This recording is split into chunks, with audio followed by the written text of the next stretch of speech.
好，首先谢谢我们预计的杨董，大家知道他是学理工的，但是做人资。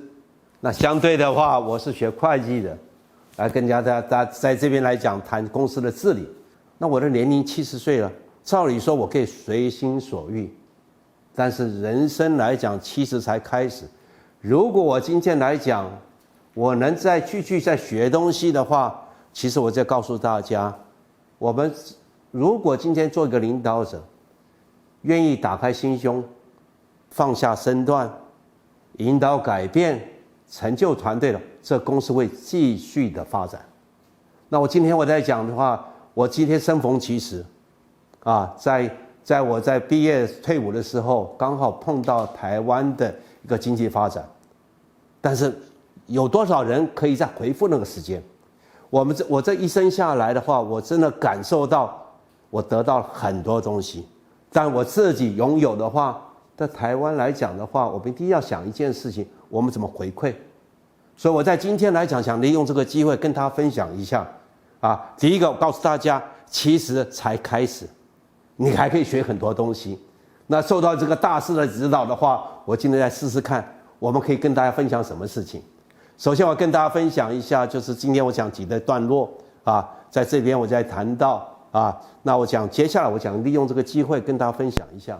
首先，我在谈到，真的在70年代的时候，台湾有很多外资企业进到台湾，在外资企业里面有几个特色。你必须要讲英文，相对你必须要表达。第三个，你必须要有企图心。第四个来讲，你要整体的规划。如果你没有的话，就不可能成功。所以我很庆幸在那个时间，我待到在那个环境下，我受到这个洗礼。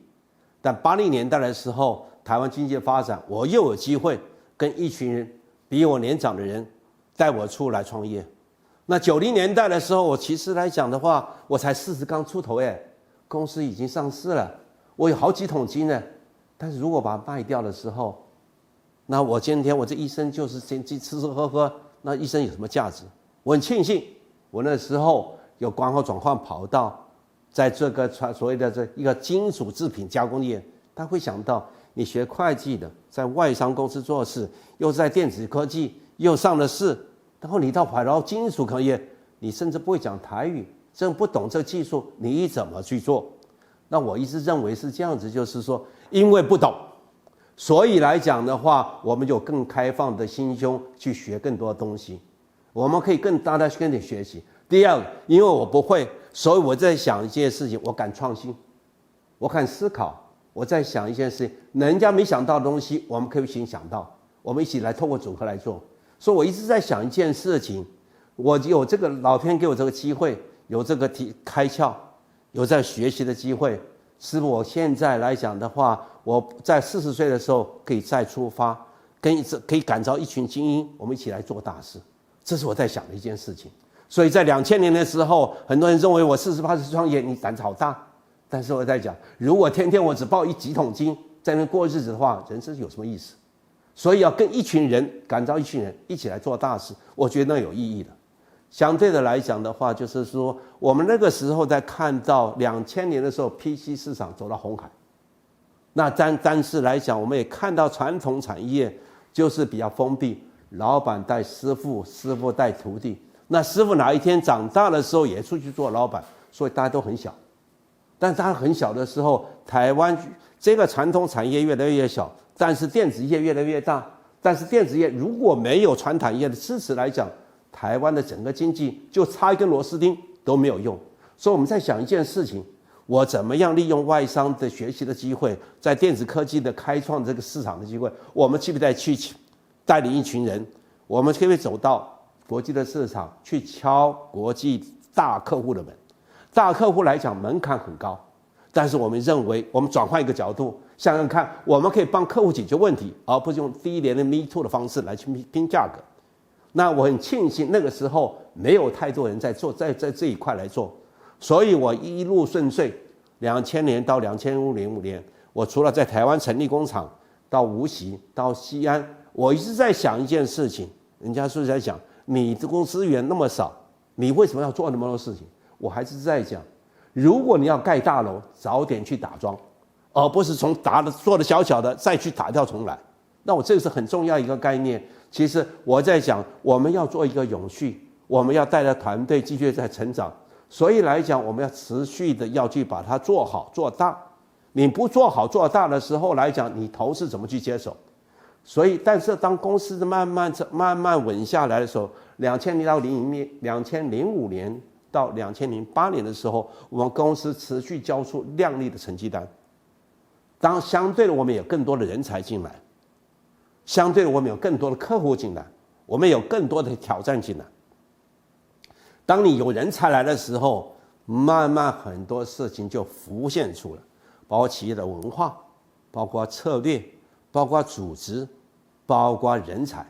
那这些东西来讲，你老是口提面命的告诉大家，效果有限。所以我也很庆幸，我一路走过来，因为我不懂，所以我会就是移尊就教，邀请很多外部的一个顾问来跟我帮助我们。所以我在2004年引进了很多外部顾问，包括学习组织，包括精益生产。但是来讲，如果今天我们在谈这个变革的时候，作为老板的自己不下去做，它不会有效。相对的话，如果老板自己能以身作则来去做这些事情，这就是我在谈的。我以身作则来做这件事情，我都下来做的话，有什么不可以？甚至来讲的话，只有老板才知道公司内部的问题。所以我曾经我的同事跟我在讲，老板，我们是开企业要赚钱的，你也不是开办学校，你常常跟我们讲形而上的东西，那不能吃饭了。但是我很庆幸，我那时候坚持在做这件事情。相对大家知道，因为疫情的关系，我大概将近快3年没到大陆去。但是我的同事告诉我，老板你放心，我那时候听你这样课的时候，我们没有概念，但是我们现在独当一面的时候，我们很清楚应该做什么。这是我是在讲，一找对的人上车。第二个来讲，建立一个共同的一个价值，我们就一起往前走。我们2008年一路顺遂，接下来有那么容易吗？大家知道2009年发生了什么事情？金融海啸。我今天营业额从13亿，在2008年13亿巨降到7.7亿。过去来讲，很多企业在这种状况巨降一了，可能准备关门打烊了，人心惶惶了。那时候我跟同事在讲一件事情，今天外面没有生意了，不要去做生意了，我们拉回来，我们回来去检视我们自己。当相对的来讲，顾问也不太可能继续帮我们做，我们也没有钱付出。相对的，我们把过去学的东西来做一些内化，来做一些教练，这些是包括我个人在内，我亲自下来做教练。教练东西来讲，我们不是专家，但是我们今天讲的就是说，讲到同事的痛点。所以即使你不是专家，你能讲到同事的痛点的时候，他就会体会到。那第二个来讲的话，我们在谈到把组织的做变革，做扁平化的组织，我一直在相信一件事情。今天来讲的话，你要用同理心来激发同事的感觉，让这群同事变成一个小组织，要变成一条小组织，大家都得到资讯，大家都受到重视，大家可以当家做主。所以来讲的话，我们的团队是稳下来了。稳下的原因不是我们有很多高阶的主管，而是说我们整体变成一个团队，大家肯拼想赢的团队。第二个部分来讲的话，在那个时候，我甚至大胆的在台湾盖工厂，买地盖工厂。为什么坚持在这？甚至我的主管、我的高阶、我的合伙人告诉我，现在没有人这样做，大家把钱放到口袋里面。你为什么敢这样做？我觉得是说很重要一点，领导者一定要讲话算话，这是诚信的原因。当你告诉大家你是一个企业来讲做永续，当今天金融海啸的时候来的时候，你不做了，该做的事情不做的时候，怎么样发展？所以我们不但在买地盖工厂，我们还投资新的设备，包括无锡部分，包括台湾部分，甚至我们一直在添购更高端的设备。我们告诉大家，就这样，我们就是要永续。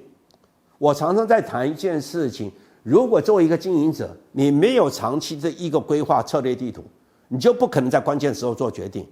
但是来讲，如果你决定要做个领导者，你就必须要冒该冒的风险。所以我们很庆幸，我们团队很争气、很努力。我们在2014年的话，大幅的翻转。相对的话，我今天在跟大家再分享一件事：所有企业来讲，在成长的过程中，一定会碰到风风雨雨，碰到很多的挫折。这个关键的时候，就是看领导者的决心和毅力，以及他怎么样引导团队的改变。所以在那段时间来讲，我们这很重要，跟大家讲一下。有的时候你要学习蹲下，学习反思，调整组织，你可以强化再崛起。这个东西来讲，不是每家公司都经历过，这是一个卓越的企业，它在成长的过程必须要经过，这是非常非常难得的机会。但相对的很重要一点，这些东西你不是你自己在想要去做，你要告诉大家为什么要这样子做。为什么样子？我们所期待的是什么东西？所以那时候谈到企业的愿景、企业的使命、企业的一个目标，它是息息相关的息息相关的。相对的来讲的话，当公司继续在成长的过程，我把这个东西再做一个汇总，或许大家认为5项修炼听起来好枯燥，学新组织好单调。好，就是老是八股，其实它不然。其实我告诉大家，今天只要是一个组织，就是人和一个人搞不定的，你一个人不可能做所有事情。你们怎么样号召更多的人？相对的来讲，这样人来讲的话，其实有分2类，一类是显性的、主动的，比方我跟杨总，就是一个显性、主动、不甘平凡，但是。相对的来讲的话，有很多人是属于不喜欢显露风头，不喜欢就是说这个标新立异，但是他永远会选择跟一个成功的团队，跟一个有理念、有企图心的领导往前走。所以来讲的话，如果我们能知道这一点，我们可以把这个所谓的每个内心深处想要求好、希望在跟成功团队在一起，我们把它激发出来。这叫自我超越。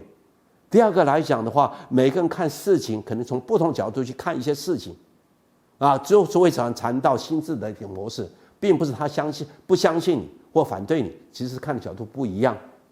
第三个来讲，我们谈到所谓的系统思考，但是如果把这个人放大变一个组织，每个人在不同的领域在做这件事情，你能确定每个人都会从源头看到整体？知道从源头去解决问题吗？不会，所以我们想办法学习这种系统思考。第4个，我们谈到所谓的团队学习。团队学习是什么？不要耳提面命，不要你说我讲，或是这个就是在天天听你在说官话，谈教训，没有用。你把它放在一起，就像一个把爆米花放到微波炉里，嘣嘣嘣一下就起来。为什么？你再比照一下，就是师傅带徒弟用小碗炖药一样。他就是微波炉的概念是什么？把大家放到微波炉里面去，因为分子共振共鸣，就产生持续的一个能量。所以团队学习是非常重要一件事情，把大家放在一个领域里面，让大家产生分子共振共鸣。这是非常重要。到最后来讲，我们能期许大家持续在成长。这实硕在现在来讲，和过去一直在坚持一件事：透明开放，跟大家在讲，我们可以做得更好。那事实上，我们今天持续在展现我们团队的能量，就是这样子。所以我今天很简单一个概念，其实在组织上面做一个领导者，怎么样学习赋权，怎么样学习授权，相对的找对的方法，忍受的孤独。你必须忍受的，在初期来讲，很多人在阿谀你，会在挑战你。你今天在做企业，还做办教育，你今天在卖弄各个人，还是在真的在团队这经营团队。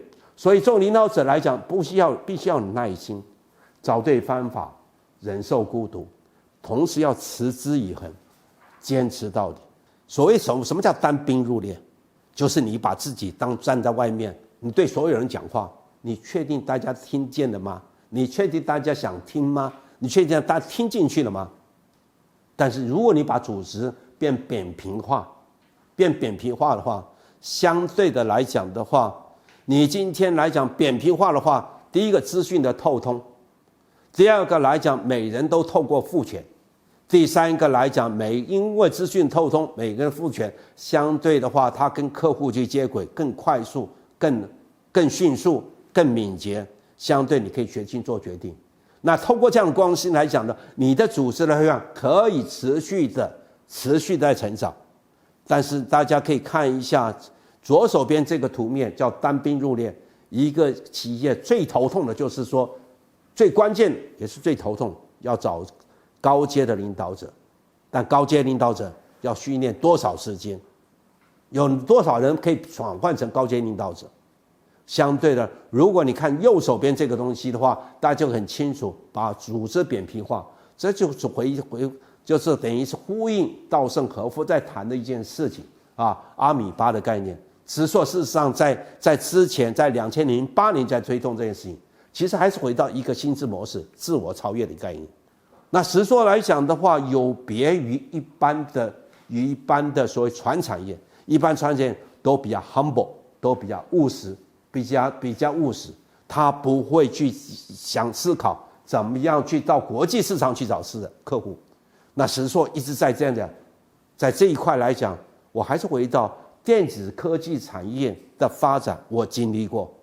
电子发展，他们就是在国际市场去找到对的客户，针对客户来去看客户的需求是什么，针对客户来提供一个一站式的整体服务。那这也是我在谈到用简单的话来讲，让大家好记的方式，我们用3个 D 来表示。第一个叫做定义 define 我们要找什么客户。第二，我们用 design 就是计划，把这个 define 的东西，我要做，把人才、内部人才、外部的资源整个结合起来，我们在做什么事情，包括设计团队，包括这供应链的管理。第三个 design 这个东西，我想跟台湾所有的好朋友分享，台湾不应该那么卑微，只有电子科技，只有这护国神山的台积电。台湾传统产业在这个领域里面还有1兆的市值，只是大家都中小，没有规模经济。我们是不是可以透过这样的一个整合，我谈到做专做精做强的概念，在国际去打国际杯。相对的来讲，我们可以透过互利共生共享的部分来讲，让这个所谓的台湾的传统产业可以结合成一个大的组织。这是我的期望，这也是我的使命，这是我想做的事情。那我刚讲了一大堆，其实来讲，我用这张图来跟大家分享一下。2000年的时硕在成立的时候，我们是4亿台币。2008年的时候，我们到高点的时候，我们那时候算是轻资产。我们到了13亿。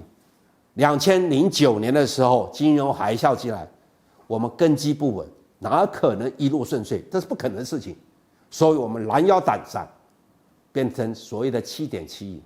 但是我们没有气馁，相对那个时候就刚刚跟大家报告，我们做了很多关键的事情。因为如果今天企业在成长的过程，它不会去有时间去考虑到基本的功，也因为有这样的机会，让我们学习蹲下反思强化再爬起，一直到2018年的时候，我们上市的时候，我们营收到了34亿。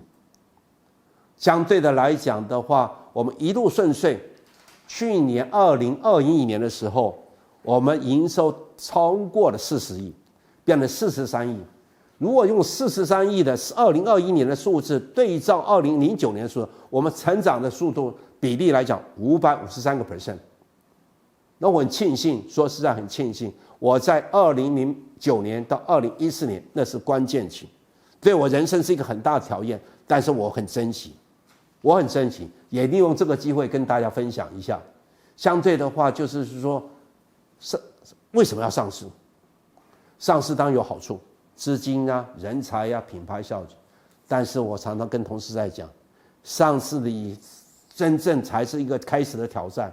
公司的治理、持续的成长、获利的能量、公司的能量，要不要去调整？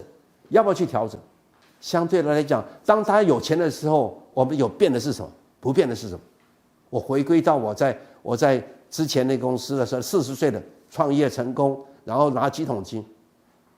那几桶金的话，通通花完了，现在什么都没有。但是相对的来，我们真正上市来讲，还是回归到为企业、为社会多做点事情。所以不变的是什么？核心的价值。我们不变的是，我们希望利用这个平台，能够结合更多的人到国际上打国际杯，怎么样去强化我们优势的竞争策略？相对的来讲的话，就我个人来讲的话，过去私人企业我说了算，现在我算是个打工仔，人把大我和小我做一些区分，怎么样重视公司的治理和长期健康的发展，这是我们很重要的关怀的东西。这也是对我来讲很重要的挑战啊。那我曾经在谈到，就是说，你有选择可以做一个专业经理人，你也有选择可以做一个会赚钱、可以花钱的小老板。但是如果你要有使命、要任命的企业家，旁边放一个王永庆的照片，只要告诉大家是什么？我太太告诉我，你就继续往前做。相对的来讲，上市的时候，交易所给你一个什么水牛？水牛就是大家继续的往前做，啊，扎根的往前做，这是一个人的选择。但是来讲，既然选择了，我们就继续往下走，啊，继续往下走。那这个东西的话，其实我还谈到，我算是一个异类，也算是一个大胆。但是我很庆幸，在每个阶段时间都有人指点我。或是有一些接触到一些新的事。我在2008年的时候，这本书2000年的时候，公司成立的时候，我的国外的同事寄我一本书 A 到 A+ 这本书，那这个东西给我很大的一个指引，我持续在做这件事情。那我们刚刚才发表的10月11号，我们这10月1号的公司的重训，就是我们9月的重训。大家从这个数字上面可以看得出来。我们今天来讲的话，2022年9月的数字来讲，跟2021年9月的数字来讲的话，我们营收将近30% 的成长。我们相对的话，大家可能在目前状况大家不看好的状况之下，但是我们YOY 今年1月到9月跟去年做比较起来，我们还成长将近15%，容不容易？不容易。那这个不容易，来自于什么？我刚刚才谈到，我永远在去想一些我们有哪些利基市场，这利基市场发展的趋势是有哪些商机，这叫动足机先。第二个叫及早的布局，第三个团队的建设，第四个是多元的分散，第五个还是坚持到包括航太产业。我相信在过去的3年，航太是很凄惨，737的事件，再加上 COVID 的影响。但是我们坚持，因为我还是告诉大家一件事情，今天来讲，如果今天你会做我会做的东西，它相对的话，那叫是慢慢变成红海。我看过太多台湾电子科技的例子，我相信大家也了解，所以我们一定要去想到怎么样去挑战未来，及早做准备。接下来我这才谈到这个产业。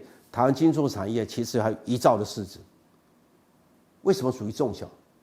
因为产业的特殊性，大家认为你懂技术，我懂技术，我门一开就看光了。这看光的时候，大家就是互相竞争。相对的来讲，在80年代的台湾 PC 市场为什么那么发展？因为那时候台湾有2批人，一批人是说电子科技，一批人做3重五股新庄。大家结合起来有公模公版，所以有群聚，所以创造了台湾整个经济发展的很大的一个动力。但现在来讲，电子都已经变得越来越大了，台湾这个传产业第一代慢慢在凋零，怎么办？相对的来讲，全球大厂都在做并购整合，并购整合完了以后，在供应链整理。那如果台湾只有台积电电子科技，缺一个小螺丝钉，关键螺丝钉怎么办？所以这是我看到的。所以石硕一直在谈到一件事情：找伙伴打群架。我们透过垂直整合、水平合作。所谓垂直整合是什么？你要有你的核心，你的核心一直都要垫高，垫高以后跟衔接国际的市场、国际的大客户衔接起来，你可以提高人家不能做的事情，你可以去做。相对的，你也要有蛋白区，蛋白区的话规模经济，你要把这些伙伴招载起来，一起来做。所以我在讲，过去的赢家是单打独斗霸主，现在以未来来讲，很重要一点，谁能整合更多的资源，谁能帮助人家所谓的帮助人家，大家还有机会再去继续成长，这就是利他。最近我相信大家可以看到，利他是很重要一件事情，这也是我一直在谈的一件事情。石硕要留下什么？我这一生要留下什么？包括我今天在这边要谈什么？我今天在谈的东西，台湾如果今天只有个台积电，那我们下一代的年轻人怎么办？像我很多这样同辈的人、创业的人，把钱放到口袋里面。但是如果每个人有钱把放口袋里面，台湾接下来干什么？那相对的话，就是打造一个卓越的企业。我个人跟大家分享，很重要的是说，一群人大家怎么想的一样，有共同的价值观、文化。第二个，怎么样建立一个差异化的策略？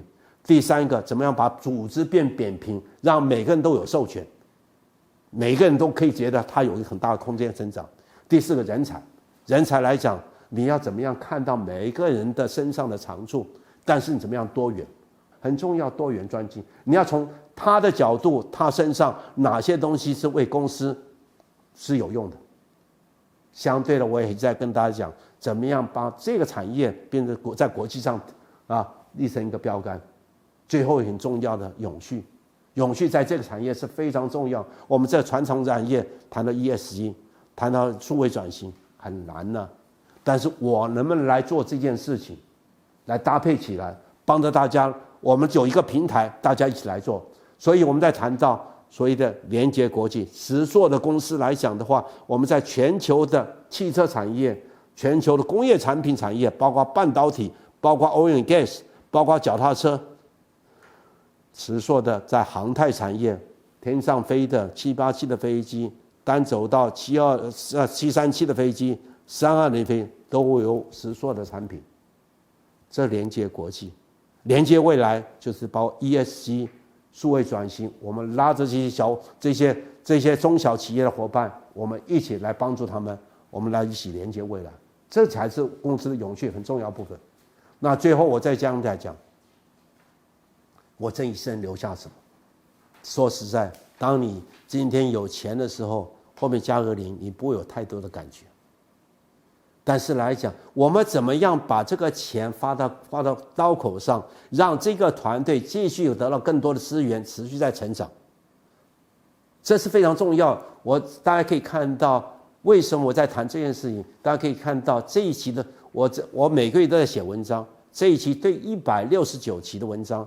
我一生想留下什么？这是得到一些感触。一本书，这本书来讲的话是 John Hennis。John Hennis 是谁？是斯坦福大学历任16年的校长。他在退休以后写了这本书。他写了这本书以后，即使他离开了学校，他还在接受更大的挑战。他要帮全球世界训练领导人才。那相对的，我个人来讲，我还是在讲，70岁了，我能做什么，能赚什么？不是，我们还是回到，我们就是一个整个生命链的一环。我们年轻的时候有3字头、2字头带着我们开创天下，相对我们现在4字头站在第一线，怎么样把这样的火种继续传下去，这个平台继续做大。